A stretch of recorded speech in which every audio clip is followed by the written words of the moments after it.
What's up guys? Today I'm going to be showing you guys how to start a Honda CT90. It's a very easy process, but if you get something wrong or miss a step, you will not be able to start your bike and that'll be extremely frustrating. So make sure not to skip any parts of this video. Let's go ahead and show you guys how to start a Honda CT90. For our electrics, all you have to do is turn your key to the red position and now your electric system is on and ready to go. On the right side of your bike should be the battery. If you don't have the battery installed and fully charged, your bike will not start.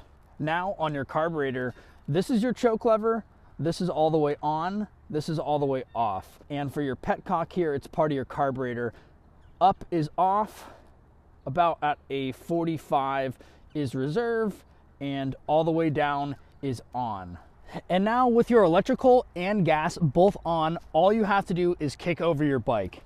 So you'll take your Kickstarter, find where the motor grabs. It might click past the gear real quick. And right now I have full tension. Oh, it just went past the gear. So there we go. It wasn't gonna kick over there. So I'm grabbing a gear now and it should start. And just a little closer look.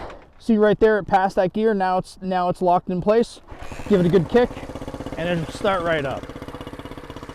And there you guys go. That's how you start a Honda CT90. I hope this video helped, and if it did, please feel free to leave a like below. It really helps the channel, and I'd appreciate it a lot. So with that again, I hope that this video helped, and ride safe.